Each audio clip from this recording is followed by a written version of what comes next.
What's up? Welcome into this Thursday edition of Pushing the Pile, brought to you by FanDuel Sportsbook. Make every moment more. Post-Christmas edition. How's your guys' Christmases yesterday? It was awesome. I'm a little food hungover right now. I'm a little real hungover. My father-in-law, well, I had some wine, so I think that's a different hangover than probably. I know you like a good cocktail, Mike. But I went with some red wine. I'm not usually a red wine drinker. It makes me sleep so hard, but I still wake up like groggy. Kate and I played tennis yesterday. We went and we played like an hour and a half of tennis. And I never knew what shin splints were until this morning. And I'm like, really? I have shin splints. I have like tight calves, but on the front of my the shins. So I think that's what it is. But the girls have fun. You guys had a good one. You got to spend some time with family. Yeah, it was good. So I actually did most of my Christmas yesterday with my the day before with my family because I had to work yesterday. I was in the studio. But it was good. Yesterday, got to talk some football early in the morning before the Kansas City Chiefs played the Steelers, and then also broke down the Ravens-Texans game, and then came home and made this prime rib roast, which was immaculate. Prime rib, dude. You still sweating from that a little bit from eating it? I sweat for like no, not really, man. I didn't overdo it, right? So now I got to do prime rib sandwiches for like the next 2 or 3 days, right? Oh. Like that's the must. Oh, so right? sorry that you have to. That sounds amazing. Did you get a little horseradish sauce on the side? I made my horseradish sauce, nice a jus sauce with it as well from the drippings of the prime rib. So yeah, I'm looking forward to that today. Outstanding. Well, what wasn't outstanding was those games yesterday. Felt like the college football playoff. Just like hey now NFL stage. I think straight beat downs. Selection committee needs to go back to the drawing board for those Christmas games because those were sleepers. We'll start with Chiefs Steelers. First game yesterday. Chiefs win going away 29-10. And I'm going to say hand up. This is the game I've been begging for all year long from the Chiefs. Their offense looked good. Patrick Mahomes in this one goes for over 300 yards, 320 yards on the day, 3 passing touchdowns. To me, Hollywood Brown's impact has been evident on this offense in that he trusts them, and you see him going to him. Hot reads, blitzes, that's where his eyes are looking. Chiefs still haven't scored 30 this season, but this was probably their most convincing win in just a while. I mean, against a real deal playoff team. Now the Steelers have their own struggles, but that was one where if you see that coming into the playoffs, all of a sudden it's like, oh, okay, yeah, this is the team that's won 2 straight. I mean, we look at this Chiefs team, and we've had gripes all year, and rightfully so, because they haven't been 100% healthy. The wins haven't been as convincing as people have come to expect from a guy that we have crowned as a baby goat in Patrick Mahomes, and now he's probably a teenage goat at this point. He's no longer a baby goat. He's at that point in his career. But it really makes me hone in on the fact that Andy Reid might be the coach of the year, and Steve Spagnuolo might win assistant coach of the year. And while we've talked ad nauseum about different coordinators around the league, it's evident to me that the guys just get more done in Kansas City on both sides of the ball. And if you want to talk position coach of the year, look no further than a guy like Andy Heck, who's had to reshuffle his entire group. And in the last 3 games that Joe Thuney's been out there, 0 sacks. And it's not against nobody. It's pros versus pros, not pros versus Joes. And I think that their offensive success is something that will continue to get better and better as the season goes, because now the Kansas City Chiefs are looking more and more like they have their full cast of characters on the offensive side of the ball. You talked about Hollywood Brown. Xavier Worthy looking like not a gadget guy, looking like a guy who can go be an every down dude and can be a part of this game plan. It's a lot of fun to see. And for somebody who likes the Chiefs, I'm happy that they're coming around and people are starting to see it. That's not just the referees, and it's not just the NFL that wants the Chiefs to win. Yeah, when you break this offense down, I stated this after the Texans game. I said the second half, this Chiefs offense, this is the best it's looked all year long, right? After they got stopped and turned it over on downs, they did not punt the ball for the rest of the game in that Texans game. And I said, this is dangerous if you're the rest of the NFL, because to Kyle's point, ad nauseum, we talked about, well, they're just skating by. I myself even said they kind of remind me of the 2023 Eagles. And, that came to a head where they finally lost, a couple games at the end of the year and then ended up getting boat raced in the playoffs. But Patrick Mahomes and Andy Reid and the pedigree that this team has, like, you thought in the back of your head, like, maybe they'll eventually get it going. But the way that Patrick Mahomes has played since the second half of the Houston Texans game and all day yesterday, you have to be nervous if you're the rest of the AFC in regards to them potentially having a three-peat, because when you look at the offense, yes, Hollywood Brown, and I was one that was skeptical in regards to what he would provide in this offense, but it's allowed them to put Xavier Worthy as a true number 2 back to where he's comfortable, right? They're not depending on him as much, and Patrick Mahomes has really been essentially a point guard distributing the ball. I remember going back to the Houston Texans game, I believe 8 different pass catchers caught a pass, right? And even you saw it yesterday, like him really spreading the ball around. So now it's hard to really dictate where the ball is going because Mahomes has so much trust in all those receivers, right? Essentially, Juju Smith-Schuster's like your number 4 right now, right? So, like, at any given time, like anybody, we saw Watson have a big game yesterday. Like, he trusts all those guys, and that's dangerous because as a defense, we don't know really who to hone in on. And to Kyle's point, Joe Thuney, I don't think he's gotten enough flowers. I don't think people understand the transition from being an all-pro guard to being out there on the island at left tackle, protecting the best quarterback in the league's blind side. And he's done it. I don't want to say seamless because it's never seamless to make that type of transition, but he's made it as seamless as possible. So it's just crazy. And we didn't even talk about the defense, guys. Like, I had been one that said this defense hadn't played to the standard that we're accustomed to them playing the last couple of years. Short-handed without Chris Jones. I mean, they got contributions from everybody in regards to getting to the quarterback. 5 sacks yesterday. Now, part of that was Russ staring down the rush. You have to give a kudos to Tershawn Morton for coming there and making some plays.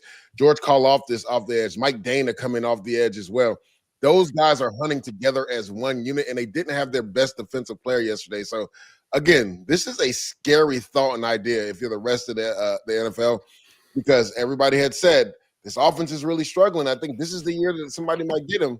Well, just like last year when people had concerns, this team turns it on in late December, and they play their best football when it's needed. And Mike, two quick things, Mike, that Leger just touched on that I want to put a punctuation on. Kirk Wharton, number 98, interior defensive lineman for the Chiefs. He's an unsung hero. And when I was in Kansas City, he was, outside of Chris Jones, the hardest guy to block. 101 in pass protection. Now in the run, I'll tell Turk, you line it up. We're going to deuce your ass to the third level of defense. If you get into a passing situation, his change of direction, his quickness, his lower body strength. They call him Turk because he's got turkey legs. I guess his grandma used to call him turkey leg because he's got those turkey legs. He can change directions.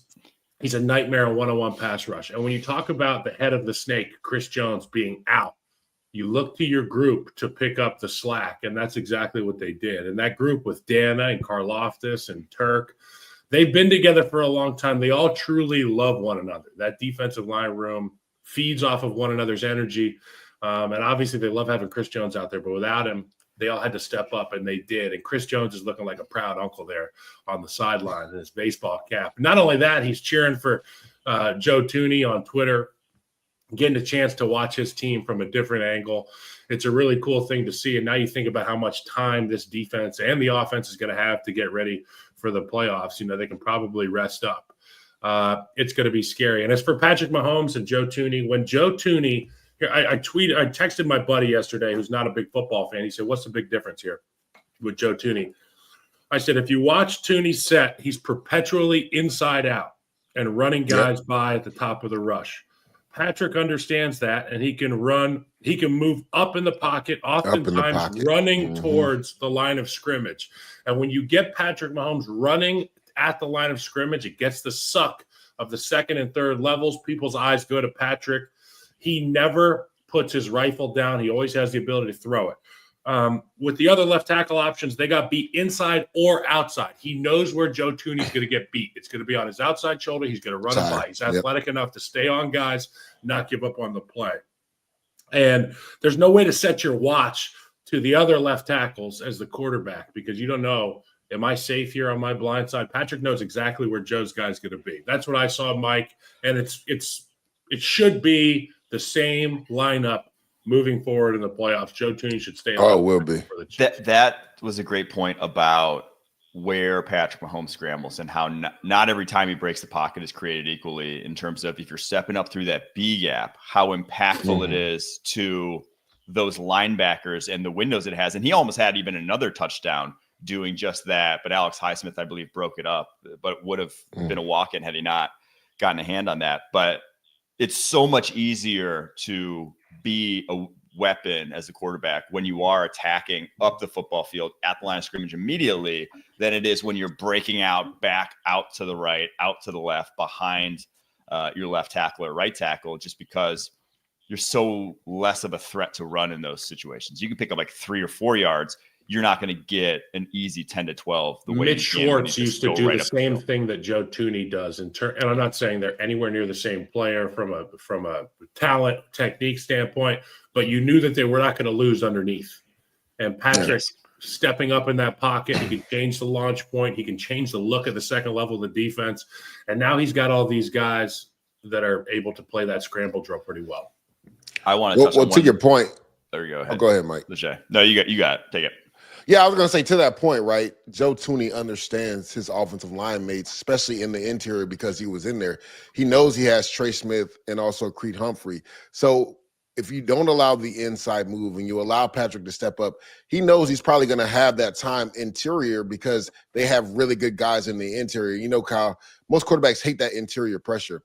But Patrick Mahomes feels comfortable stepping up because he knows he has an all-pro guard and an all-pro center that they're not going to give up that pressure. So that's what you talk about, right? Understanding the rest of your line mates and their skill set.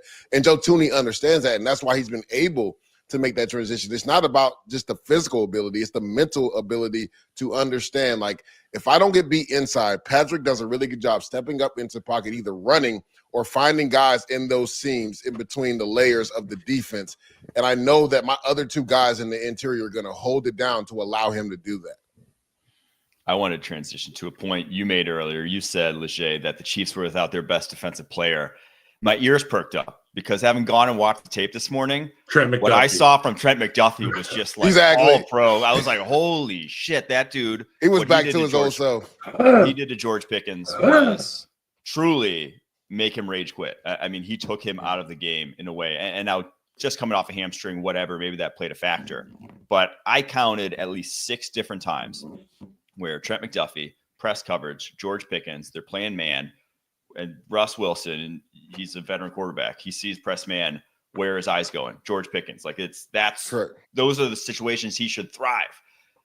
And not only was he not open, he was so not open and got his ass so kicked at the line of scrimmage that Russ couldn't even like throw a jump ball his way. Like couldn't even had to go outside his progression. And numerous of those, I can't remember off the top of my head, but a few of those resulted in sacks because it's like, he kept his eyes on Pickens. He's like, get open, get off it. And he just couldn't. And he also made that game changer forced fumble. And it's like, that's the kind of guy that in your secondary, if you have a guy like that, it just does so much for your defense, because if you have a guy that's going to win every press one-on-one situation, pretty much did in that game, it does a lot for your defense. So how about that linebacking trio, Mike? How about our guy Nick Bolton, who is just like London Fletcher reincarnated out there? He's like he's a war daddy, 7 war daddy, just running through A/B gaps, tackling with reckless abandon. Drew Tranquil, they have like different phenotypes of the linebacker position there. Yeah, Nick Bolton is like the squatty tackle to tackle tackler.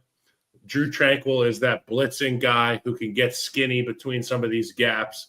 And Leo Chenal can take on some of these guards at the second level when they're climbing on their double teams, and he could be a physical mismatch. What I love about their linebacking core is they're all like football players, right? They're not a lot of teams nowadays build their linebackers as like athletes. Those are the ones that get drafted high, guys who are freaks, but maybe don't, like your Kenneth Murrays of the world, maybe don't have high football IQs. They're kind of just see and hit guys. The Chiefs linebacking core is like all 3 guys, quarterbacks exactly of the defense. That's when you got that at second level, that you just make a lot more plays that, if you didn't have it, maybe they're not the freakiest of athletes, but they make plays consistently that are just like, that take some level of processing that other guys in the league don't have. So it's a well put together defense. That's for damn sure. But we talked about the Chiefs now and them figuring out an offense now that's scary for the rest of the NFL. Let's talk about how the Ravens now have found a defense over the past few weeks. If that's the case, and they shut the Texans offense out in this one, 31-2. That 2 obviously came from a Derrick Henry safety. But this Ravens defense all of a sudden looks legit. They hold CJ Stroud to 17-31, 185 yards, a pick in that game as they just flat out romped them. Leger, what have you seen from this defense turnaround for the Ravens? The move of moving Kyle Hamilton from nickel slot corner in the box linebacker back to his traditional safety spot and benching Marcus Williams has paid so many dividends to this Ravens team. Darius Washington has kind of been like their Geno Stone this year. Is that exactly as like an unsung hero, right? That's who Geno Stone was for this defense last year. And then also, like I had question marks about this pass rush year in and year out. Calvin Noy has found the fountain of youth. I mean, he's unblockable at times on film. I believe he has a career high now, 11 and a half sacks, and what must be his 12th or 13th year or something like that. So that was an amazing signing. And then kudos to Zach Orr too, right? Because you lose a guy like Mike McDonald, he goes to the Seattle Seahawks, and there's a lot of pressure, right? Because they had the number 1 overall defense last year, and it was ugly in the beginning of the year. Due in part a lot because of Marcus Williams being back there in the secondary. He really struggled in the secondary. Marlon Humphrey also is another guy who's found the fountain of youth, one of the best slot corners in all of football. Like, he struggled earlier in the year when he was on the outside, but he's played all pro football in the slot. I mean, the way he's able to put hands on guys to be physical at the line of scrimmage and essentially become that extra linebacker in run support, like, he is playing at a different level. I remember that BS pass interference call on him on 4th down, which was nonsense, because as a DB, that is how you coach it up. Like, he got his head around, he didn't turn the receiver at the top of the route, and yet the ref threw it on the next play, right? He didn't let it bother him, right? As DBs, you got to be fish. Like, you have to forget what happened the play before. I'm talking about picture-perfect technique on that slant route. Stayed square and punched the ball right when it got to the receiver's hands. I mean, he's played out of his mind the last couple of weeks. The Ravens went from the worst passing defense in football to the number 1 passing defense in football. And we were talking about the Chiefs and how scary that is. That's very scary when you have an offense like the Ravens have with Derrick Henry and Lamar Jackson. So you're talking about now a team that's going to be playing with leads. It can allow a guy like Nnamdi Madubuike up front and also Kyle Van Noy to get after. And we saw even, Jason Owe have a really good pass rush and get to the quarterback as well yesterday. This is a team, and I finally feel like Roquan Smith is kind of finding his footing with life after Patrick Queen. I feel like in the beginning of the year, I think he was trying to do too much because he didn't have his running mate with him. But now he kind of knows what Malik Harrison is and Trenton Simpson is, and now he knows how to kind of maneuver in this defense. I've seen the best Roquan I've seen this season the last couple of weeks for the Baltimore Ravens. So, again, this is the one team everybody kind of always talks about the Rams and how nobody wants to play them in the NFC when it comes to the playoffs. Nobody wants to see this Ravens team in the playoffs right now if they continue to play like this. No, we remember week 1, Chiefs-Ravens. It was this close from getting a win for the Baltimore. A quarter of a shoe size too big. Yeah, I mean, so these two teams, if we're talking in the AFC, are getting hot at the right time, and they're kind of looking across the country at one another like, hey, man, we got to ramp up. We just watched them play in the 1 o'clock window. We got to kick ass in this 3:30 window, 4 o'clock window. First and foremost, I want to say great broadcast by Netflix. I thought it was enjoyable. Yeah, it was. The video quality was like next level. The audio quality was next level. But I want to touch on Lamar Jackson here for a second. The guy is – somebody created him in Madden. Somebody created him in NCAA, played the entirety of his career at NCAA, ranked him up in all the things that are the most important for quarterbacks: playmaking ability, speed, arm talent. And then they drafted him in Madden, and then they continued to make him better. He is not a human being. He is not a human, okay? You cannot tell me that. In the same way that when Josh Allen takes off and runs over 5 Kansas City Chiefs on the way to the end zone, you just say that shouldn't happen. When I watch Lamar and I watch him get out of the pocket and I watch him cross field again, and then make a throw, a touch throw to his tight end for a massive gain, and then I see him take off for 50 yards. I just think that should not be allowed. There should be rules in the rule book that prevent guys this talented from playing the quarterback position. And we talk at length about Patrick Mahomes, and I tweeted last night Patrick Mahomes is the MVP, and it's kind of tongue-in-cheek, and people know I'm a Chiefs fan. This guy, Lamar Jackson, has outdone everything that he's done in his two previous MVP campaigns. Correct. He is playing – I don't know what MJ's best year was, but like I would compare this to like an MJ best year. It's just there's nothing you can do to stop the guy. And he was only 10 for 15. They don't even have to press the Lamar Jackson throw button very often. Derrick Henry ran the ball about 30 times yesterday for 150 yards. This is the blueprint that this Baltimore Ravens team set out when they went and got Derrick Henry. They said, we're going to lean on the running game. Our defense is a bunch of ass kickers. You talked about Roquan Smith coming around. The back end finally congealing and becoming a real powerhouse. And this is who we expected the Ravens to be. And when we talk about teams that are a legitimate threat for Super Bowl runs, it's teams that get hot at the end of the year. There's no team hotter than the Baltimore Ravens right now. So impressive, 31-2, an absolute ass whooping on the Houston Texans yesterday. A team that is a division winner. I mean, you have no business losing 31-2 as a division winner to anybody. With Lamar and just how they've set up this offense, just the talent around it, whether it's Henry, the tight ends, the two wide receivers who are just like elite separators. You could do everything right. And like the Texans did on numerous occasions and still give up a big play. Like it's just correct. There's just too much. And when Lamar is the guy running the show, it's like 7 yards a play.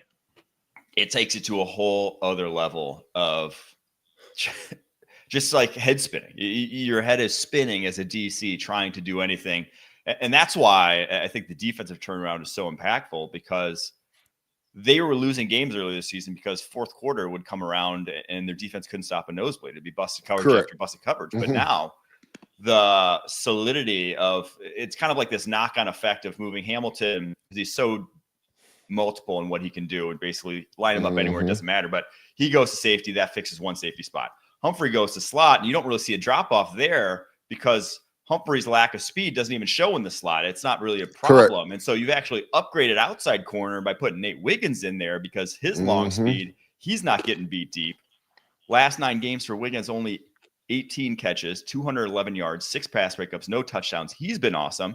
And then our Darius Washington, for as tiny as he is, that guy does not bust coverages. His football IQ, his ability to read, see the game at a high level is just, that's how you get by at 5'8", 177. But man, he's tough as nails. Exactly. Tough as nails. Like that tackle on Joe Mixon near the goal line. Not a lot of dudes would have laid it on the line like that. Like you said, he's an undersized safety, and he fits the mantra of what the Ravens' toughness wants to be, right? For him to lay it on the line. Going back to what Kyle said, right? I know we got to get to break about, and you, Mike, what Lamar does, right? You literally could be in the perfect defense and have everything covered. Case in point, Danielle Hunter's a freak of an athlete. Like, I don't think people understand how much of a freak. That term's used loosely. He is a freak. Yeah. No, he's a freak. He's not human. Like, and Lamar toyed with this dude for like 6 seconds and found Isaiah Likely in the back of the end zone. Like, that lets you know how special Lamar Jackson is. Because I guarantee 99% of quarterbacks wouldn't even try to attempt that with Danielle Hunter. And Lamar Jackson just made it look easy. I saw a tweet yesterday, fellas, that said, I don't think we've ever seen Lamar Jackson at full speed. Because even on that 50-plus yard touchdown run, he looked like he was jogging. He literally looked at the safety and was like, you got no chance. You got no chance of catching me, right? And he's just elevated his game to the next level. Quick before we go to break, guys, if the season ended today, who's your MVP? Mike, you go, then Kyle. Lamar. It's got to be Lamar Jackson. Just don't look. And people looked at me crazy when I said 2 weeks ago that this MVP race wasn't over. They looked at me crazy. I said Lamar has two standalone games, right? He was in the same scenario last year on Christmas Day when going into that, Brock Purdy was the favorite for MVP. And Lamar dog walked the San Francisco 49ers just like he dog walked the Texans yesterday. I knew when they had Beyonce performing at halftime, and I did the Pete Briscoe Power Rankings and picks. I said, there is no way I'm going to pick against Lamar Jackson in a game in Houston where Beyonce is performing. And Pete looked at me. He was like, he said he was going to watch it. I said, 100% he's going to watch it. He's like, what if they're losing? And I looked at him. I was like, Pete, they're not losing. They're not losing this game. All right, this Sunday, it's an NFL on CBS doubleheader. Early action has an AFC East showdown with the Jets taking on the Bills. Later, the Dolphins try to keep their playoff hopes alive against the Browns. Now, that's a CBS Sports Sunday. It all begins at noon Eastern with the NFL Today Sunday on CBS and streaming on Paramount+. All right, we got the Week 17 slate coming up. Ready for this. It's a team almost too good to be true. You guys ain't ready for us. Kick your game day off right as the Tops team tackles all the biggest headlines around the league. Who's got two thumbs and loves this next segment? Sunday mornings on CBS Sports Network. Week 17 used to be the last week of the season. Now we got one more after this. It may actually be a very meaningless Week 18 when we get there. We'll break down all the scenarios as we get to the games. But first, our locks from a week ago. Not a banner week for the boys. We went a combined 1-7. Ooh. 1-2 for me, 1-2 for Kyle. We don't need to rehash it too much, but thank God for Devin A. Chain. We're neck and neck. One. Give me one over at least. Neck and neck on the season. It's going to come down to Week 18. Going to come down to, these past 2 weeks. So we're going to do it in the playoffs, though, as well. So we will keep it moving. Let's get to Thursday Night Football, where the Seattle Seahawks look to keep their hopes alive, not in control of their own destiny, though, unfortunately. They travel to Chicago to face the Bears. They're 3.5-point favorites. 42.5 points is the over-under. The unfortunate thing for the Seahawks, though, if the Rams win against the Arizona Cardinals on Saturday night, so they play Thursday night Seahawks, Saturday night Rams win that game, it's over. Week 18 becomes a meaningless showdown. The Rams take the West. For the Bears, but isn't there still an outside chance if some things happen, they can get in as a wild card? I think they could get in as a wild card. Yes, they would need the Commanders to lose out, and Tampa Bay. Yeah, I think the Commanders have to lose out. Yeah, so that one's a far fetched one, but yes, don't let the rookie come and beat you. Is it? Is it? They got the Falcons and the Cowboys. I don't know let the rookie in there. We'll get to those ones later. For this game though, no Tevin Jenkins, no. Yeah. Braxton Jones, broken ankle last week. So your starting Bears offensive line is Larry Borum, Jake Curran, Coleman Shelton, Matt Pryor, Darnell Wright, a.k.a. the best situation for a number one pick ever. How do we see this one playing out, Kyle? Okay, so I fully anticipate to see more of what I've seen in the past few weeks from the defense, which is, I'll be honest, half-hearted effort. I've seen a team that is mentally elsewhere. Usually when an offense gets into the low red area, and Leger, you can support me in this, the defense ramps up the intensity. There's less space on the field. You get more opportunity to make big hits. Everything's crammed in there. And what I saw against the Detroit Lions was guys walking untouched into the end zone with a number of defenders around them. That, sometimes you get in that situation where the guy's going to score, but you got to hit somebody. You got to do what you got to do to make them feel you a little bit. Even if they score, I want them to go to the sideline and wince a little bit. I haven't seen that from the Chicago Bears. It's been frustrating. I fully anticipate, though, on the offensive side of the ball, this young rookie quarterback to continue to have his head down in a good way and compete, take care of the football. I talked about it in the lock there. We're going to do a lock at the end that involves Caleb Williams, but I've been impressed. A lot of people have had a lot of things to say about this rookie campaign, but I think even with the sky falling around him, the revolving door of coaching staff, the guy has competed. I've been impressed with it the entirety of the season. Keenan Allen has looked like Keenan Allen the last few games. Got to find a way to get Roma Dunze involved early and often. Some drops this past week, some lackluster performances from the other rookie who is supposed to be his Robin to Caleb's Batman. But all in all, I fully anticipate Mike McDonald's defense to go out there and frustrate this offense like we've seen time and time again. Slow start for Chicago, probably some points in the second half. I like the Seattle Seahawks in this one. Yeah, without a doubt. I was actually just rewatching that Detroit and Chicago game from this last week. Caleb had some accuracy issues early in that game. Also, you talked about it, Rome Odunze. The 2 turnovers, I think, really killed Chicago in that first half. One, Rome Odunze with the fumble, and then Swift with another fumble as well. But to your point, Chicago had always had a defense that went out there, played tough, and competed. And when I just looked at it on film, too many coverage busts, right? Too many guys running wide open in the secondary, right? The pass rush has not been as good as it was earlier in the year. And you talked about it. Like, this was the number 1 rushing defense all last season. I haven't seen that this year, Kyle. Like, and again, you wonder, because of how the season and how it's played out, our guys already thinking about the offseason. Our guys worried about potentially getting banged up where, before a guy would probably lay it in there and be physical and make a hit. I haven't seen that from this Chicago Bears defense. Now, I think one thing to point out, Eberflus was calling the defense, right? And you wonder, with him being fired, how that's been a trickle-down effect and maybe affected the defense, right? Because they haven't played up to what they played last year or to the standard they were playing at in the beginning of the year, right?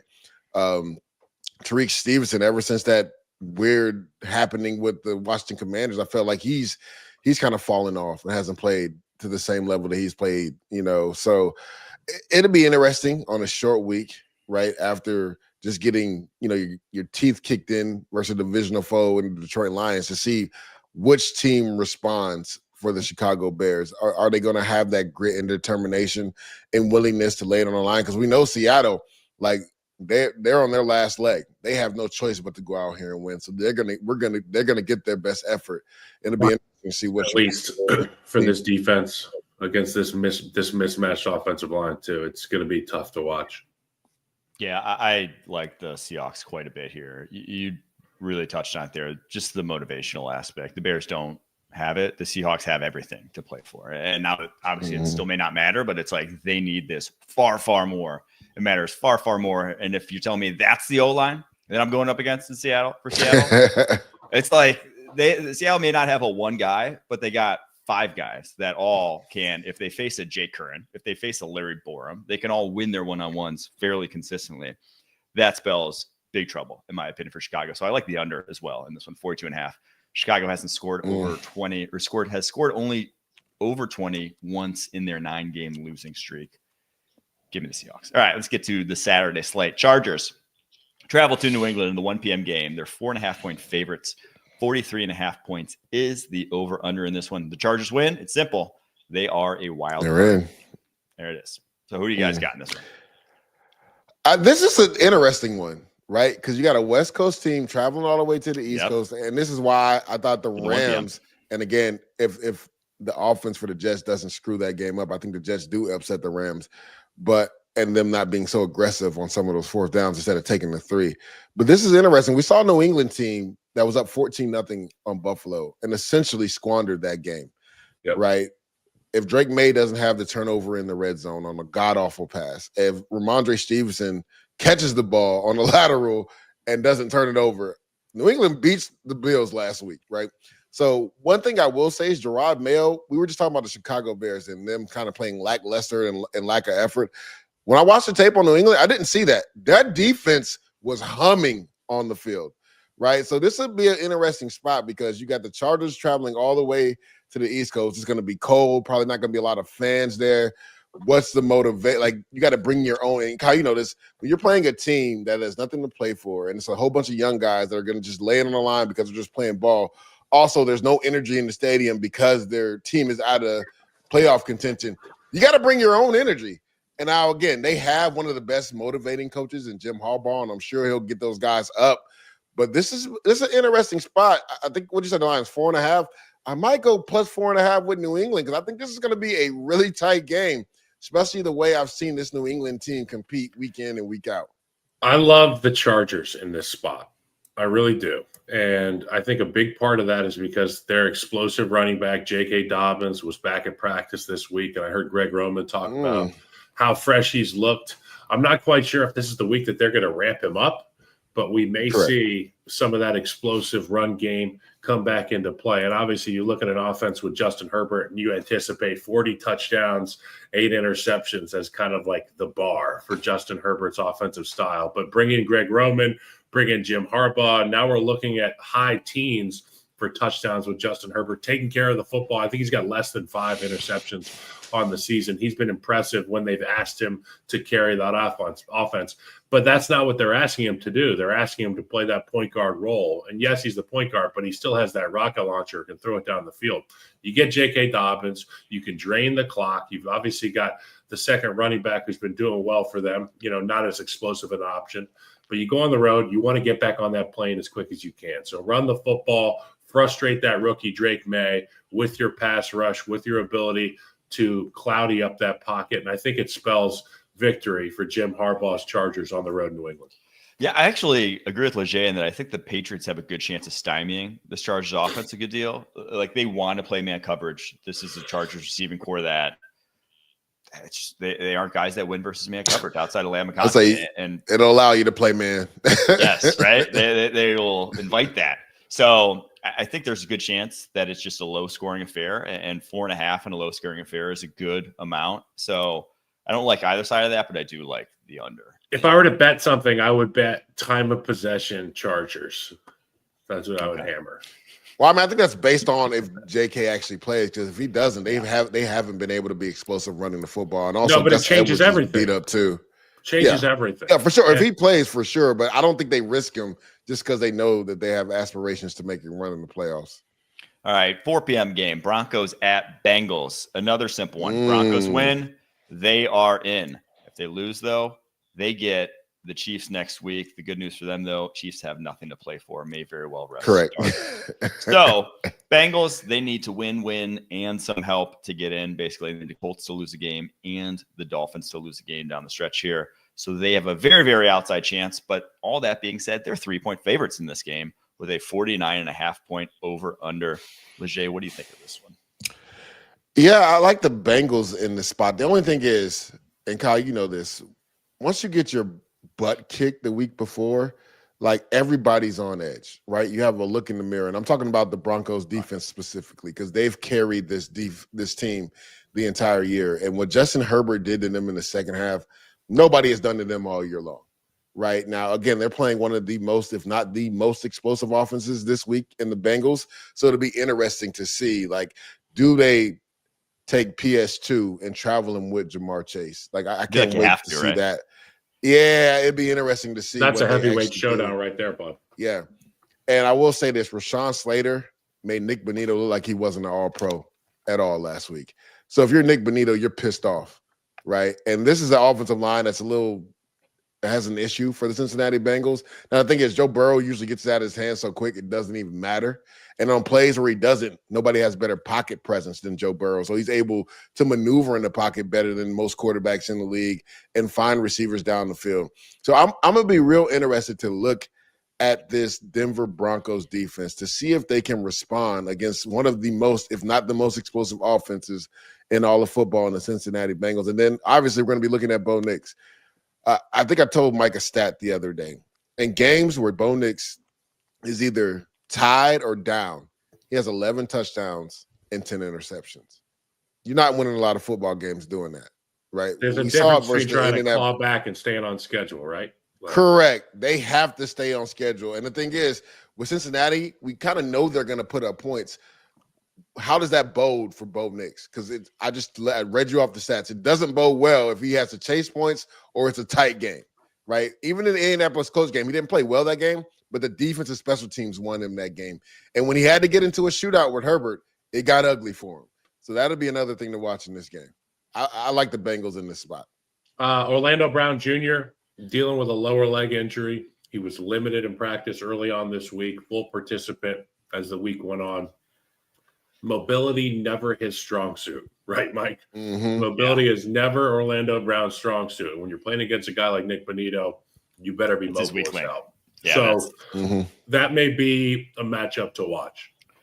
I actually like the opposite side of this one, Leger. I like the Broncos and a good bit because I think that offense, the biggest thing, I think the trailing versus away is more, I don't want to say more so, but like when their run game works or when they have the running game as an option. And if you're playing the Bengals, the run game is always an option. 4th worst defense against the run. That's true. In terms of EPA this year.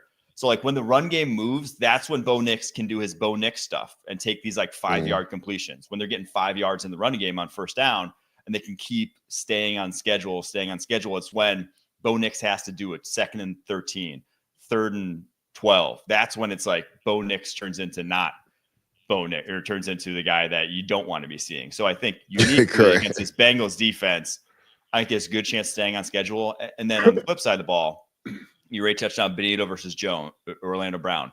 That's not a good matchup for Orlando Brown. The speed that he has is kind of what he struggles against already, even without the mobility. There's not many guys it's a good matchup for against Benito. Yes. And that's one Rashawn Slater's one, though. He's a freak. Like that guy can get off the line. Goodness so he's a guy that can handle the speed like that. Orlando, not necessarily. Rare traits, though. Traits for Slater. Yeah. And then you have Patrick Surtain, who is a big physical corner that can uniquely play man against Jamar. Now, no one's going to like do it wholesale, but he's not going to get his ass kicked, right, against Jamar Chase the way most corners are in the NFL. So I think they just have some good matchups to me that make me think the Broncos can win this one, even though I still think it'll probably be a close game and come down to the wire either way. Final thought is this. Joe Burrow, he ain't all the way out of it yet. I think we're going to see a special brand of competitor from Joe Burrow in this football game. After watching Mahomes, after watching Lamar Jackson, he's got FOMO about the playoffs. You know, they're 1.5 feet out the door of this playoff conversation. They need some help outside of winning. I fully anticipate Joe Burrow's fight response to kick in, and it's going to be a dog versus dog fight in this one.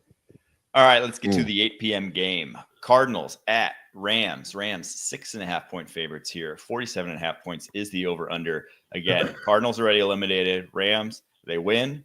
They are your NFC West champions. Kyle, how do we see this one going Saturday night?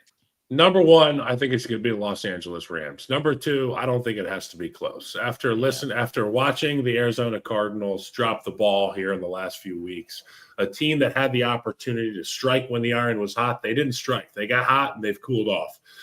In addition to that, you see guys like Trey McBride going back to the locker room after the game and their frustrations, their emotions start to boil over. I wonder what the finger pointing's like in that locker room. I wonder who is to blame, so to speak. Sometimes you can throw the tape out and just get a vibe of the team by being around them. And luckily, with the advent of social media, we get to see some of these guys' immediate reactions coming off the field. Trey McBride, who has been a stalwart for this offense and such a productive dude, it's a shame to see that this talented group has kind of fallen off the cliff, and the Rams are moving in the other direction, which is why I'm going to lead Rams in this one. Yeah, I lead Rams on this one as well, right? Last 2 home games, one versus, the Cardinals, and then next week versus the Seattle Seahawks. I think the biggest question mark is James Conner going to be healthy for the Arizona Cardinals, because he's been such a focal point of their offense. You talked about Trey McBride, who is one of the best young tight ends in all of football, and I still believe doesn't have a receiving touchdown and has over 100 receptions, which is insane. So I can see why he was so frustrated. But Kyle, I'm not sure if you've ever been in this predicament. I have. Once you get eliminated, right, say it's week 16, and now you have a chance to potentially eliminate somebody else, there's a little bit of a revenge factor in that, right? The Cardinals aren't, they're out of the playoffs, right? Because the Carolina Panthers just sent them home. There's a good chance that the Cardinals would get their best shot, right? Because now they want somebody else to feel that pain as well, right? For people that feel like, guys just packing in and, want to go into the offseason, that is true for some teams. But there's also a little bit of a revenge factor. And if we can't go, we don't want you guys going either, right? So I do think the Rams do win this game, just because you talk about the pedigree of Cooper Kupp and also, Stafford and Sean McVay. You'll have those guys ready. But I could see this being a potential, because Kyler Murray's gotten a lot of scrutiny lately because he hasn't played well, that this Rams defense has given it up in the past, right? Could Kyler Murray's mobility be a factor in this game and make this game a lot closer? And is there some, vindictive attitude for the Cardinals to be like, you know what, we're not going to the playoffs. We're going to make sure Week 18 means something for you versus Seattle Seahawks. We're going to go ahead and try to beat you guys. And it's divisional, right? I mean, this isn't like there's the family 8 streets down is going to the playoffs and we're not. Let's go beat them up. It's like our next door neighbors are going to the playoffs, and I hate those guys. And we got to beat their ass.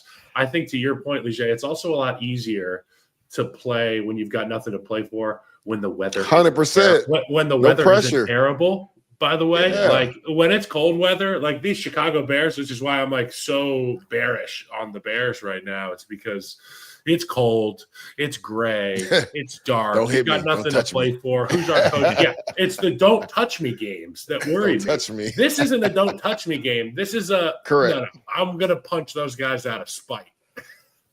I actually like the Cardinals in this one, even maybe not necessarily to win, but 6.5 points to 1 is a lot. And 2, correct.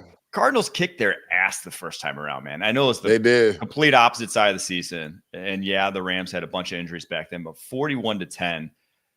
They didn't have a bunch of injuries on the defense side of the ball, right? And still gave up 41 points. That's why I brought it up. And I think this Rams secondary, the Cardinals can win their one-on-ones against the secondary. And they probably wouldn't even give them one-on-ones because guys like Marvin Harrison Jr., Michael Wilson, Trey McBride, like they will be getting open. And I think even though the Rams can put pressure, they don't have guys who are great at wrangling quarterbacks. They have great athletes who can create havoc, but we saw the first time around Kyler basically just danced all over him. No one could basically touch him in the open field, and that's how they had so many explosive plays. So I think while he does live and die by those, and more often than not lately, they've been dying by those, and those haven't been a part of their offense, I think in this one, I think we see him hit a few, and because of that, I kind of like the Cardinals. All right, let's get to the Sunday slate. 1 p.m. games kicking off with the Cowboys at Eagles. Eagles 9.5-point favorites. 41.5 points is the over-under. Jalen Hurts, though, still in concussion protocol. No word yet on where he'll be come this weekend. More likely than not, though, it feels like everyone who's had a concussion this year, they at least miss one game, it seems. Yeah. So that's why I'm so surprised his number's so high. Like the Cowboys have actually played really well the last couple of weeks. Like the defense is Michael Parsons has come back. And if not for a special teams error, they would still be on the outside looking in to get into the playoffs right now. Yeah. I mean, I love what I've seen from Cooper Rush. Rico Dotto's really showed up big. Jalen Tolbert showed up. And that gutsy performance by CeeDee Lamb goes a long way in regards to your superstar player clearly not healthy and going out there and just beast moding. Like that literally galvanizes the rest of the team. So we saw this Eagles defense essentially get picked apart in the second half by the Commanders. Now, again, me and Mike had this discussion right after the game because we broke down, the 1 and 4 p.m. games on Pushing the Pile on Sunday reaction show. And I said, if Jalen Hurts plays that game, I believe the Eagles win by 21 because there were so many 3rd and 1s and 3rd and shorts that the tush push would have been automatic. But because he wasn't in the game, they ended up punting the ball away to the Commanders, right? You usually don't turn the ball over 5 times and win a football game, which shows you the greatness of Jaden Daniels. But if you're the Eagles, like just for your mental, like your defense needs to come out here and have a good game because you guys have been one of the best defenses in football. And this was the first time we see Quinyon Mitchell give it up a little bit, right? Also, C.J. Gardner-Johnson not being there, I think, really hurt them in the secondary as well. Terrible. Josh Sweat was dinged up a little bit in that game. So just from a mental capacity going into the playoffs, like you want to get that stink off of you from last week. But 9.5, if Jalen Hurts isn't playing, give me the Cowboys all day.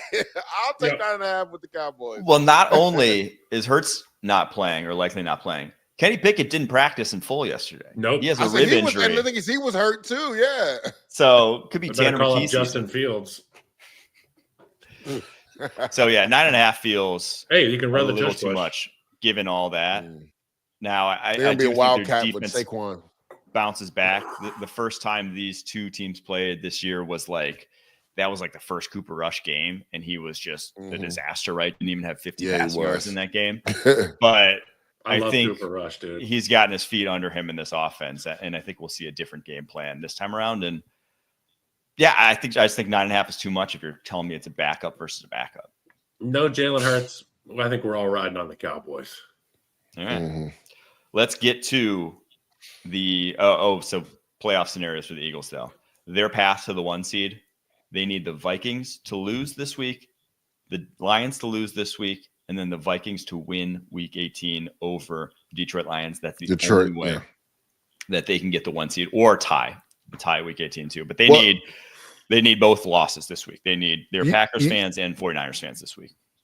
You know what's interesting? They still haven't even locked up the division. Like, say Jalen Hurts doesn't play this week, he might be forced to play next week, right? In Week 18 to lock up the division. And that's crazy to think, right? Because for a good portion of the beginning of the year, Washington had a commanding lead in that division.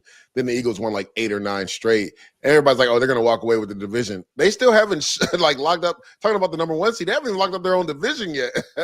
I don't know if he has to play, though, to beat the Giants. Let's be real. They could walk out Tanner McKee and beat the Giants, I'm pretty sure. That's probably true. All right, let's get to Colts at Giants. Speaking of this one, Colts 7.5-point favorites on the road. 40.5 points is the over-under. Again, Colts need to win out. They got Giants this week, Jags next week, and they need the Broncos to lose this week to the Bengals and next week to the Chiefs, and they are in the playoffs. Now, they could also have the Chargers lose this week and next week, but obviously the Chargers play Patriots and then the Raiders. So that one probably not happening, but there is a path for the Colts. And because of that, I think we see them honestly boat race the Giants. Not only just because the Giants stink, but also because they're going to put it all on the line here for these next 2 weeks. Yeah, I got the Giants. Yeah, me too. We'll be quick on this one. I think the Giants are locked into getting Cam Ward or Shedeur Sanders. So I don't know if you're going to get the best effort out of them offensively or defensively.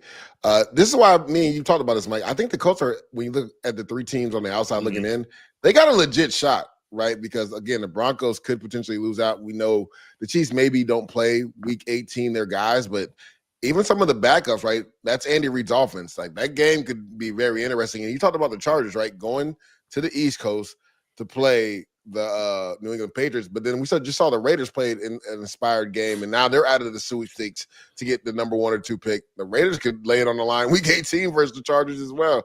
I think the Colts got an outside chance of getting in. Anthony Richardson is going to have a great game because it's going to be a very vanilla game plan by the New York Giants. I wouldn't say that the effort will be low from the Giants, but I will say schematically, they're not going to throw out anything other than vanilla. It's not going to be Baskin-Robbins 31 flavors. But that being said, I got Anthony Richardson having a huge game and Jonathan Taylor. All right, Raiders at Saints. Raiders actually favored on the road after whatever the heck that was from the Saints on Monday night. 37.5 points is the over-under in this one.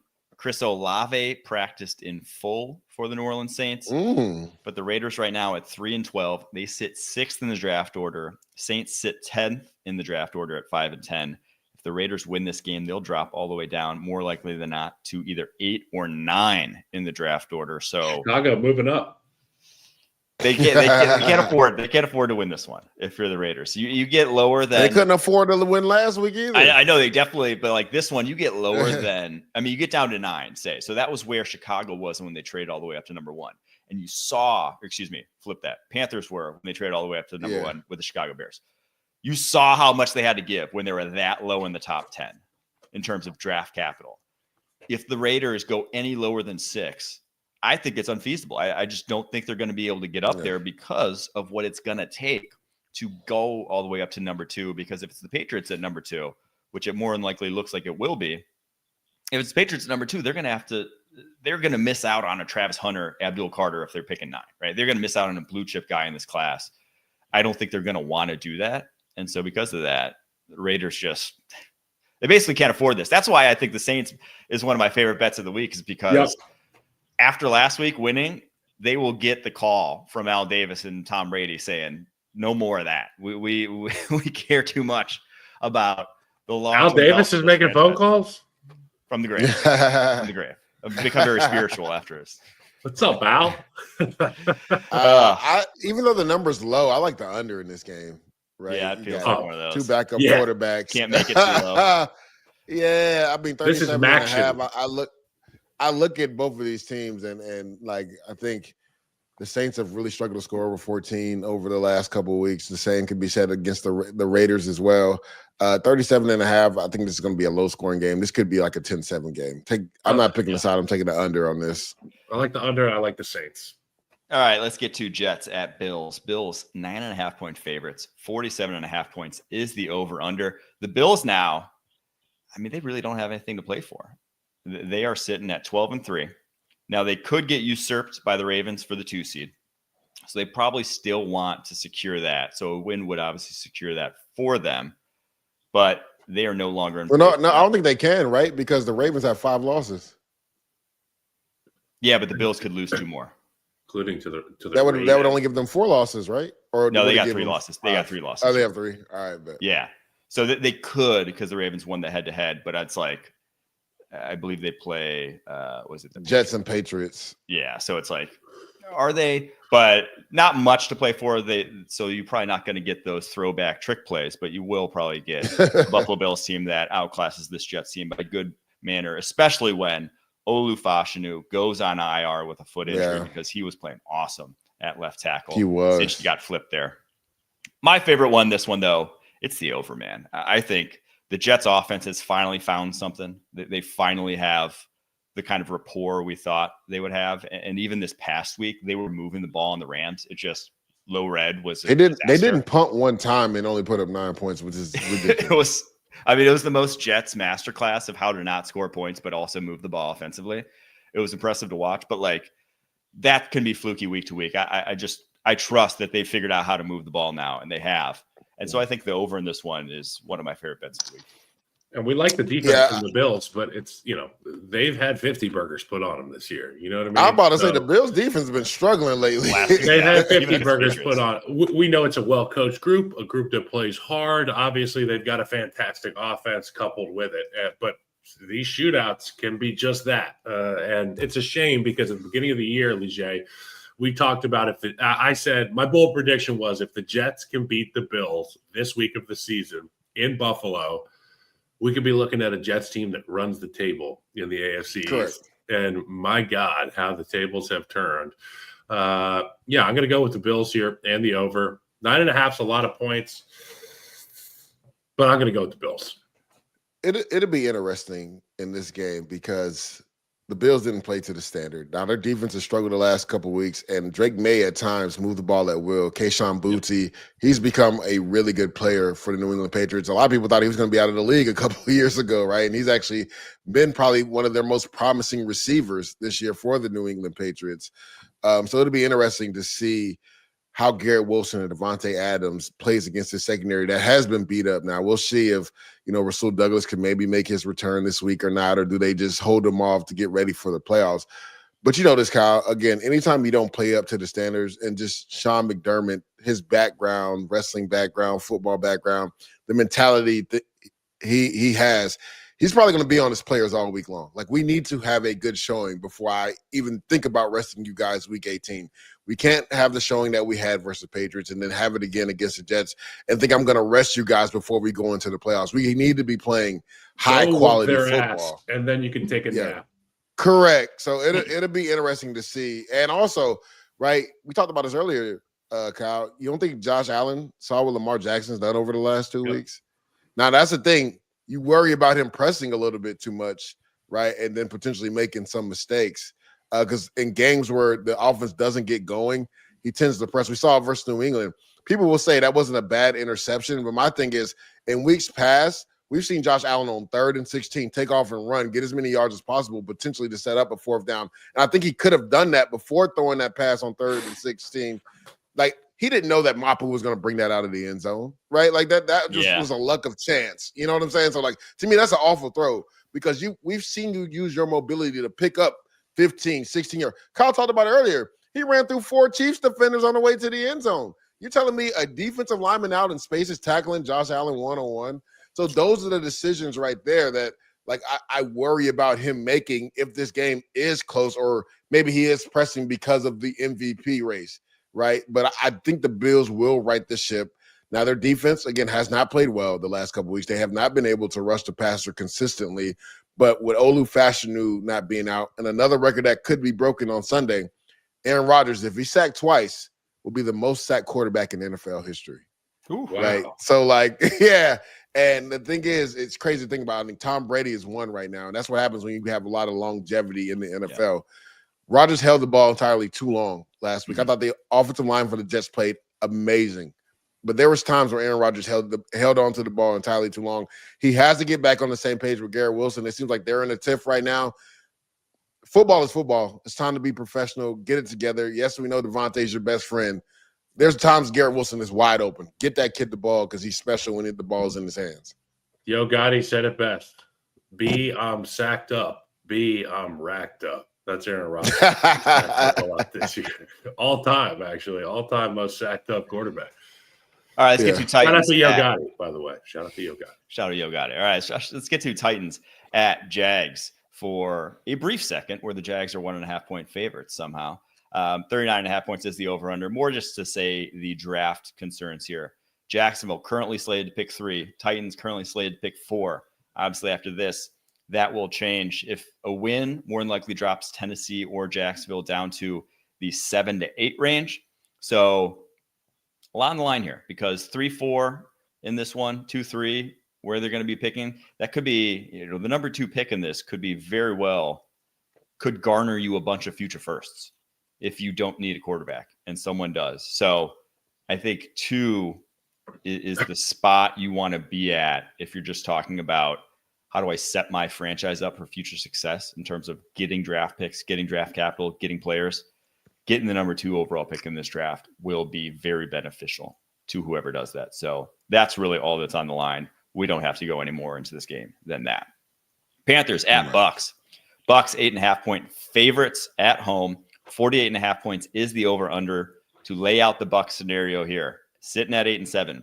They need the Falcons. They need to either win out and the Falcons lose one of their next 2 games. So the Falcons play the Commanders this week, then the Panthers next week. If that's the case, they are your South champions. However, if they also win out, they could make the playoffs if the Commanders lose this week to the Falcons and next week to the Cowboys. They end up sneaking into the wild card. Obviously, they could also win the division if they win one of their 2 this week or next week against the Panthers this week, Saints next week, and then just had the Falcons lose out to Commanders at Panthers. That would make them South champs as well. So basically, they need some help. That being said, I think this game, they don't need any help. I think they put up a ton of points on this Panthers defense. I think they put up a ton of points too, but I think that the Carolina Panthers cover in this one. I think they cover. Yeah, for sure. And I remember watching the last time these 2 teams played, it was a Chuba Hubbard fumble in overtime that set up the game-winning drive for the Tampa Bay Buccaneers. And we talked about this with the Cardinals and with the Rams about divisional rival. We're out of it. You have the potential of getting into the party. Well, let's piss in the punch bowl here a little bit, guys in Carolina. Let's get this Tampa Bay team who's maybe looking ahead to that next game. Let's make them pay for it. I could totally see the Carolina Panthers winning this thing outright in Tampa Bay. Playing spoiler. Yeah. Second straight week. I was about to say the way the Carolina has played the last couple of weeks, I think the Panthers don't need to be looking at the quarterback. I love how Bryce Young has handled this entire situation. If anything, he needs more playmakers. The tape shows you, right? That if he has some adequate playmakers, the Carolina Panthers could have maybe even made a crazy second half turnaround and made it run at the playoffs, right? There's so many games. You go back to the Tampa Bay Bucks game. You go back to the Philadelphia Eagles game. If playmakers just make the plays they're supposed to make, they win those games. So you have to love what, they've done down there. Dave Canales, right? Sitting down Bryce Young for a little bit so he can get his mental right. And Kyle, we had this discussion actually on this show, me, you, and Mike. Like, we were trying to go back in recent memory to remember if anything like that has happened and a quarterback has had success. And it hasn't in recent memory, but maybe Bryce Young is the exception. We saw Anthony Richardson. Now, he still kind of played up and down as well, but he's come back and played a lot better as well, too. So maybe this could be the new, rule, because we always say rule and exception. This could be the new rule going forward. If your guy, is really struggling in year 1 and 2, there's nothing wrong with sending them down for a few games to see another person run the offense, to see how it's supposed to be done. And that way he can sit and learn and then go in with the right mindset to know, like, all right, I got benched. I knew what I wasn't doing right. This is what I need to do. refocus and hopefully can carry your team. And we've seen Bryce Young do that the last few weeks. Yeah, I think they do enough to keep it close. I think it's just my favorite bet is the over in this one, 48.5 points. I think it's a game that both defenses may end up, more in the 30s. All right, we're going to take a quick break after that. Going to get to the 4 p.m. slate, Sunday Night Football and Monday Night Football right after this.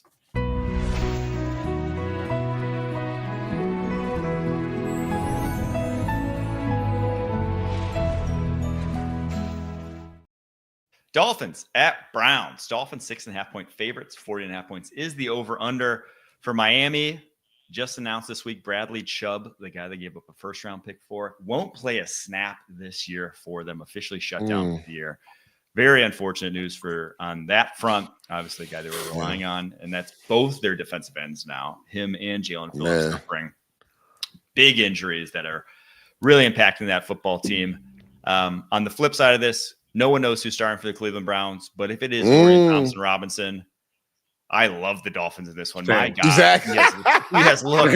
Jameis. I know. We all want to see Jameis because whatever DTR was last week was difficult to watch, man. I mean, he plays the brand of football, too, that's just unappealing on film. That's just that drop back, hold it for a day and a half, sprint out wide, take your 3-yard gain, take your sack.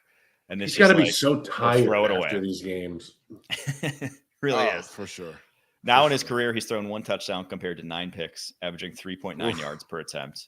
It ain't good. And you think any of us could have a 1-to-9 ratio? Give me the pass every play. The NFL is too hard, bro. If we've got the right coordinator, and maybe a man winner of the slot. This is what people think that are sitting at home, right? This is why I say it. I can get 5 yards. I know there's 4 people nodding in their living room right now. Like, I can do that. I can do that so easily, man. No, you can't. The Dolphins playoff scenarios, though, to recap their chances, they got to win out. They got the Jets next week after this. So they got to win out. And then they need help. They need the Colts to lose one of their next 2 games, and they need either the Broncos to lose one of their next 2 games or the Chargers to lose out as well. So really behind the 8 ball, but obviously they don't have a super difficult schedule, so they could easily win out themselves. All that needs to happen, and then they need to get matched up with somebody with a sub-500 record because it's the only way that Mike McDaniel can beat them. Oh, I was going to say, but also there's another demon they have to exercise, right? They can't play in cold weather, and their next 2 games are going to be in inclement weather. So let's see what type of Dolphins team shows up, because a lot of people have been synonymous with calling them soft because they can't play in cold weather games. Yeah, that's the thing is if Jameis plays in this game, I'm leaning towards the Browns here, right? Because you just never know what game you're going to get from Jameis, but you know he's going to throw it down the field. DTR is not even going to try to throw it down the field. But Jameis is going to let that thing fly. So I would not bet this game until I know who's starting for the Browns, because if it's DTR, I love the Dolphins and the under. If it's Jameis, I love the Browns and the over, because it's just like completely different styles of football. So we shall see how that one goes. All right, a big game with some major playoff implications. Huge game. Slate. Packers at Vikings. Vikings 1.5-point favorite. 48.5 points is the over-under in this one. Big news for the Vikings defense. Ivan Pace Jr. is back at linebacker. That makes the Vikings one of, if not the healthiest team in the NFL going into the playoffs. Really, just Christian Darrisaw, your only starter that's currently not slated. Obviously, he's out for the year, but currently your only week 1 starter for the Vikings that's not in the lineup. So that is a team that getting back together at the right time, but do they have enough to survive the Green Bay Packers? Their playoff scenarios, they win this week, they win next week, they are the 1 seed. Number 1 seed. They lose this week. Lions win this week. They are officially a wild card team. The Lions clinch the division. So they basically need, but if they win this week and the Lions lose this week, it doesn't matter. They still got to win week 18 or tie. They tie week 18, then the Vikings are your 1 seed in the NFC. So a lot to happen, but it basically starts with they better win this game. Yeah, I mean, love the performance going to Seattle last week. Love what I saw from Sam Darnold. And we've been talking about this all year long, guys. People have been waiting for that other shoe to drop with Sam, and it just hasn't, right? I mean, That big time throw, and again, me and Mike talked about this after the 4 p.m. window last week. He literally got sandwiched in the pocket. And I thought, like, that's a high ankle, that's a knee. I'm like, there's no way he's getting up and playing the next snap. And on the very next play, to have the gutsiness to step up in the pocket, they essentially run up in the pocket and throw an absolute laser beam off of one leg to Justin Jefferson in the whole shot in zone coverage. I mean, he's really elevated his game. His confidence has gone to the next level. Me and Mike talked about this. It seemed like when he was going through that lull earlier in the season, right, he was trying to force feed the ball to Justin Jefferson, and teams knew it, and they were able to turn him over. And I think he had a conversation, I believe, again, I don't know for a fact, that he had to have had a sit down with Kevin O'Connell. And Kevin O'Connell says, you know what, I got to do a better job in helping you out. We have Jordan Addison. TJ Hawkinson's coming back. These guys are former first-round picks for a reason. Let's get them the ball and sometimes use Justin Jefferson as a decoy while still making sure he gets his targets, right? He just isn't going to get as many targets, but I think it'll benefit you in this offense, and it has, right? And Sam Darnold has confidence in all his pass catchers now. It seems like if Jordan Addison scores first for the Minnesota Vikings, they're not going to lose a game. Because it seems like every game he scored first for their offense, they don't lose, right? Like even going back to last week, the week before that, they get Jordan Addison going early. That way it sets up for Justin Jefferson later in the game.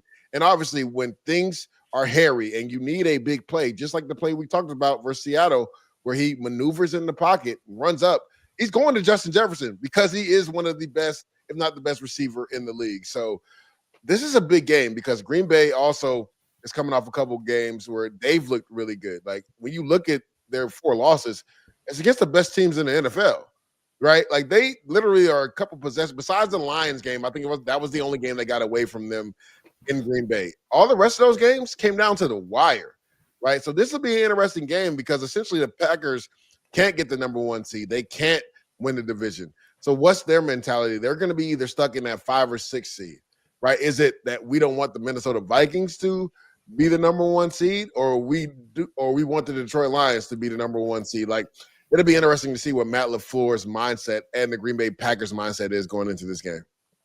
So when you were talking just now about Jefferson, O'Connell, Addison, Hawkinson, I think it's important to point out, as a Bears fan, I saw this happen. I saw a game where the priority was, we're not going to let Justin Jefferson beat us. And in that game in mid to late November, it was 2 receptions for 27 yards for Justin Jefferson. But you go up in the stat column, the next guy, TJ Hawkinson, 7 receptions, $114, 16.5 per. Jordan Addison, 8 receptions, 162, 20.2 per. They have guys who can not only be helpful in the offense, but they can be lethal against the defense. And you have them in different areas of the field. You have 3 lanes with right, left, and center that you can attack, and Sam Darnold's confidence has grown. I think that's going to be a big part of this game. But the Green Bay Packers, they were lethal last year in the playoffs and rolling into the playoffs, and then they added one of the best running backs in football in Josh Allen. And we talk about Derrick Henry. We talk about all these Saquon Barkley. This guy's in that conversation. Yeah. I don't care what your opinion is. He is an ass kicker. They can hand him the football, and they have 2 identities on the offensive side of the ball. It's spread out all our young receivers and have Jordan Love just go out there and play 7-on-7, or we can challenge the toughness of your front. Pete Prisco's has said it all year. The blitzes are great. They're exotic. Brian Flores has done a really great job getting the offensive line confused with the opposing teams. But I, as an offensive lineman, know that if you want to run all that cute shit, I'm going to put my hand in the dirt. You're going to see the whites of my knuckles, and I'm going to roll off the ball, and I'm going to see how tough your group is. I fully anticipate the Green Bay Packers to try to suck the life out of that Minnesota Vikings defense with their ground game. They're going to try, but not a lot of people can take advantage of this fight. That's the plan, though, Mike. That's the plan. In that meeting room on Saturday night in the hotel, Matt LaFleur will be up there with the laser pointer on the whiteboard, on the projector. He'll pause the film. Leger, you've been in these meetings. He's going to turn 100%. Around. He's going to say, hey, O-line, tomorrow, you know what the deal is. I don't even have to say it. It's on you guys. Yeah, this one's on you guys. Yeah. That's what I think. Vikings this year, second best run defense in terms of EPA per play against. I just go to the motivations in this one. For the Green Bay Packers, you said it, they're either the 6 or the 5. You win, cool. You can usurp the Vikings as the 5 seed. And that's, that's not nothing. But are you going to, dial up the full playbook, really show your full hand heading into the playoffs to do so? Whereas for the Vikings, you're going to pull out all the stops. If it means the 1 seed, if it means home field advantage throughout the bye, you are going to do things that maybe you would keep for a rainy day, sort of otherwise. So you're going to want to roll out everything possible. So in that perspective, I just think the motivations are such that I'm leading the Vikings way when I do think they're fairly evenly matched teams. And it's in Minnesota. So all those being said, give me the Vikings in this one. I like the Packers. Let the record state. He likes the Packers. I like the Packers. Don't kill me, but I like the Packers in this one. Leger, you yourself. I don't know how that happened. To Kyle's point, I love the physicality of that Packers O-line and Josh Jacobs. I think that was one of the most underrated signings that nobody talked about because, Mike, this is a Packers guy. They're usually built through the draft, and they're kind of fickle in how they do free agency. So that Xavier McKinney and Josh Jacobs signing was major for a Green Bay Packers team who routinely doesn't do that. I mean, I think Josh Jacobs was the 3rd highest paid running back during that cycle, and Xavier McKinney, if I'm not mistaken, was the highest paid safety, which the Packers never do, right? And both of them have played at an all-pro level this year. You talked about it, right? The Vikings don't give it up in the run game. Well, the Seattle Seahawks over that, before they played the Packers, they had been stymieing the run game. But the Green Bay Packers punched them in the mouth. They literally moved them off the line of scrimmage. So to Kyle's point, I could see Green Bay trying to make this a phone booth game. And that's the thing.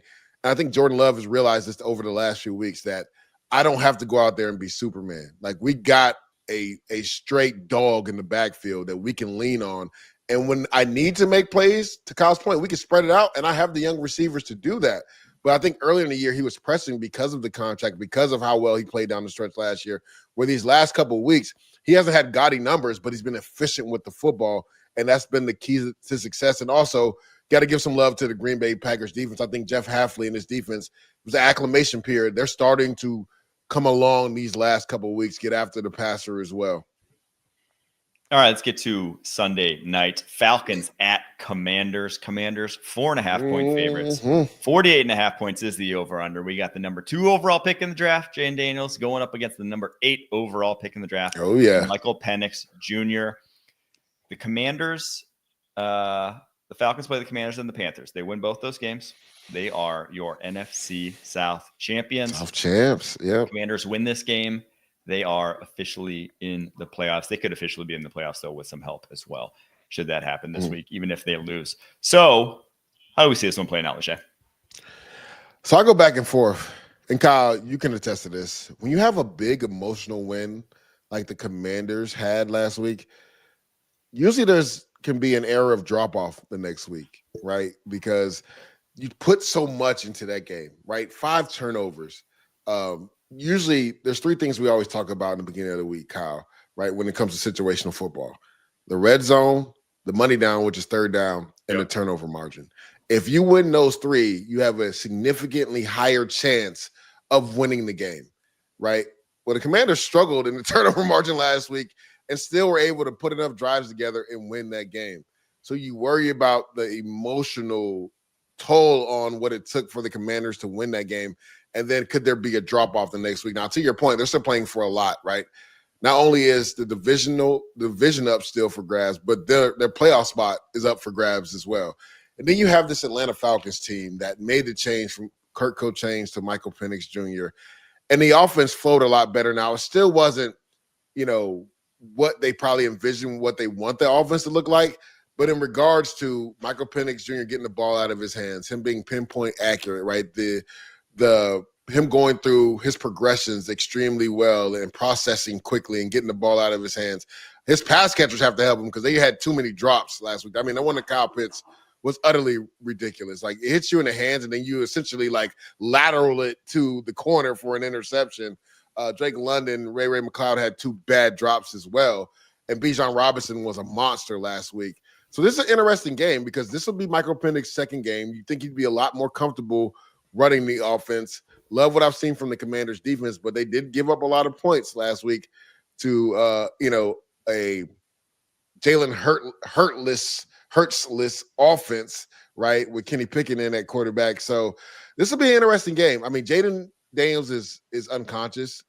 Nothing is ever too big or too much for him. So I don't think this game or last game will affect him. I think Noah Brown, it depends on what he had, because he's been a good number 2 receiver. Him not playing the last few weeks, I think, has hurt this offense. I think this is going to be a really close game. Man, I can see this coming down. All right, what's the line on it, Mike? 4.5 Commanders way. I think that's too many points. I might go with the Atlanta Falcons here to cover that. Here's something you got to keep in mind. The Falcons they were dead in the water offensively. They brought in a rookie quarterback for that shot in the arm. And the first thing that people did after they went out and beat the New York Giants 34-7 and say, well, that was against the New York Giants. And his numbers weren't that gaudy. And Mike, the first thing you said, and you're somebody that I trust when watching the film, you said, the numbers don't reflect what I saw on film, because what I saw on film was a fantastic performance from a rookie quarterback who was thrust into the starting role in week 16, week 17, whatever the hell it is. Do not anticipate Michael Penix. I do not anticipate Michael Penix being overwhelmed by the moment, the matchup, or the lack of experience he has.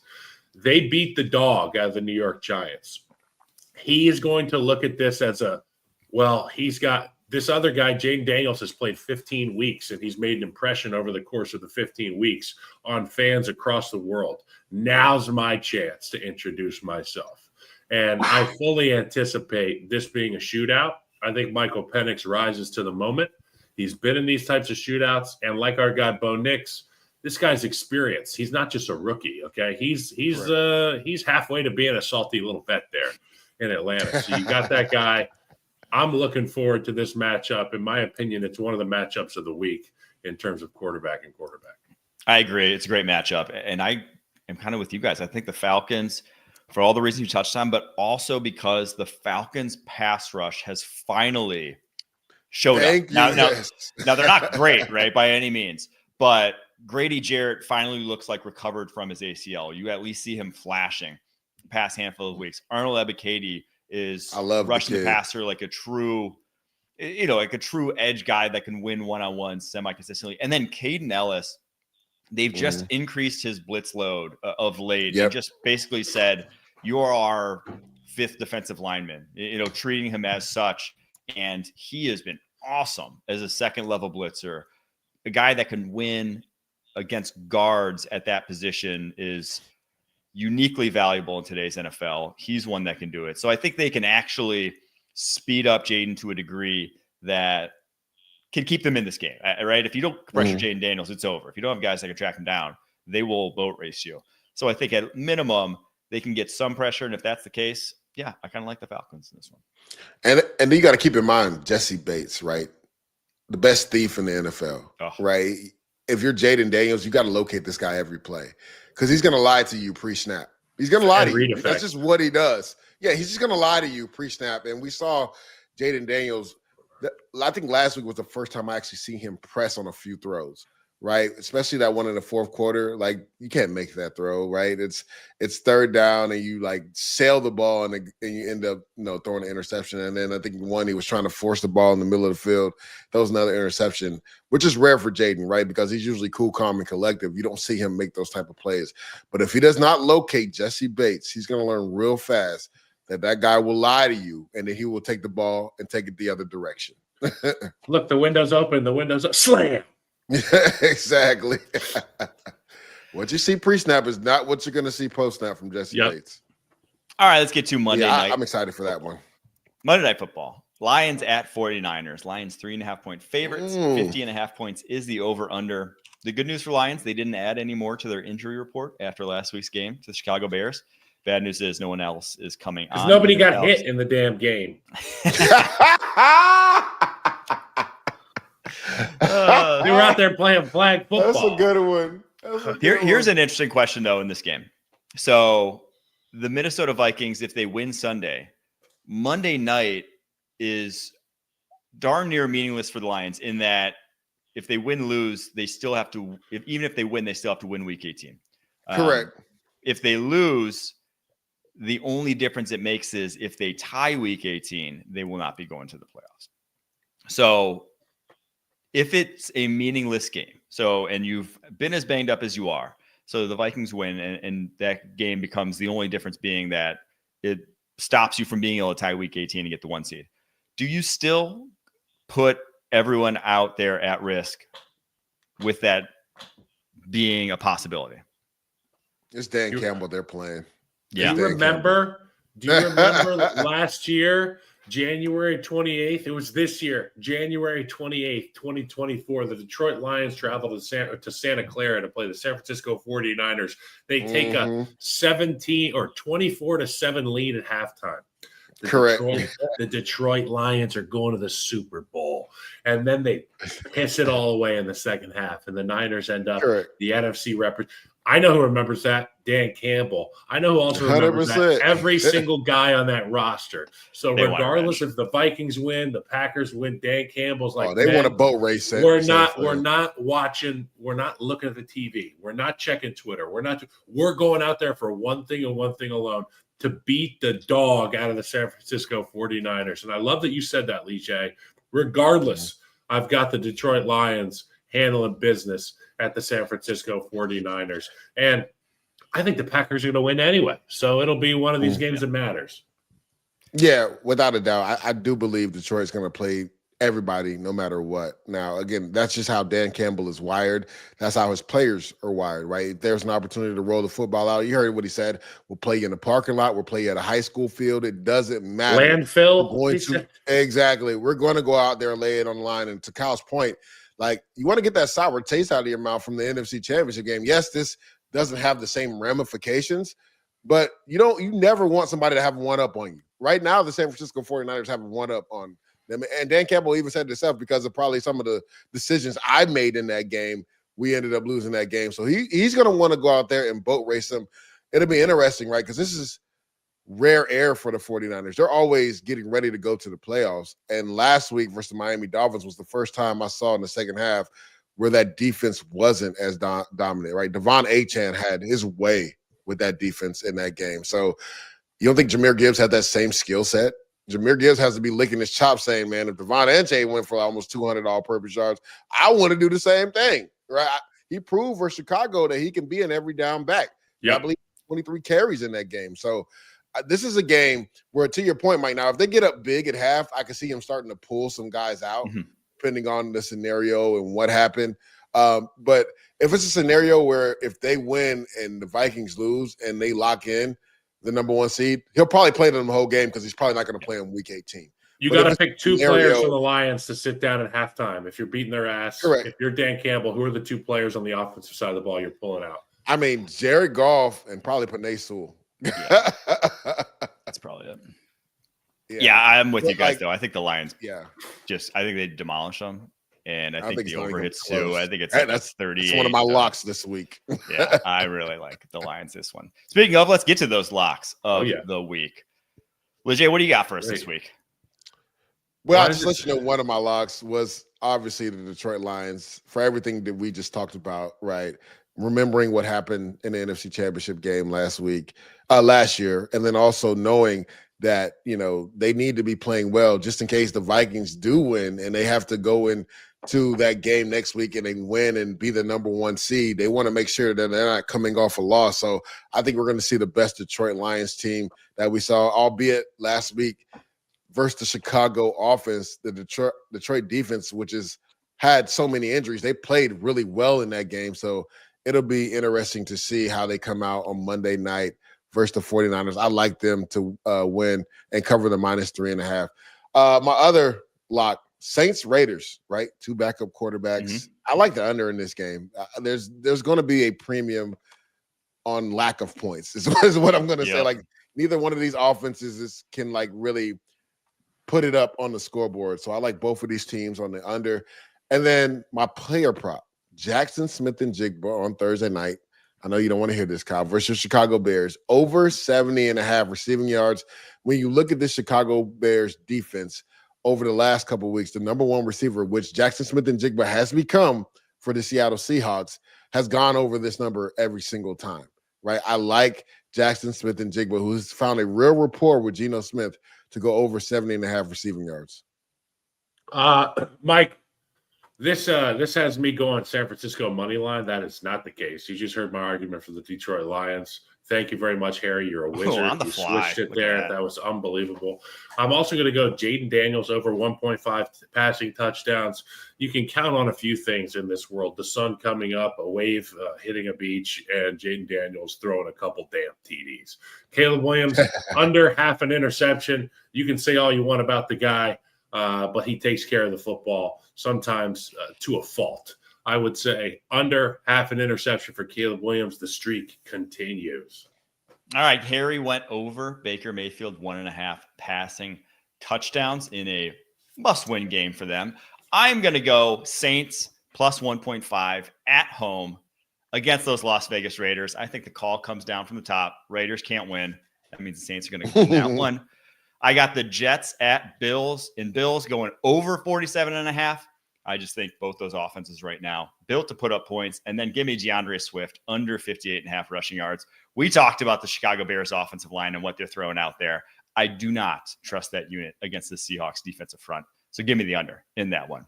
There you have it. There's our show. Week 17 preview. We'll be back Sunday night breaking down all the action. Until then, keep pushing. Peace.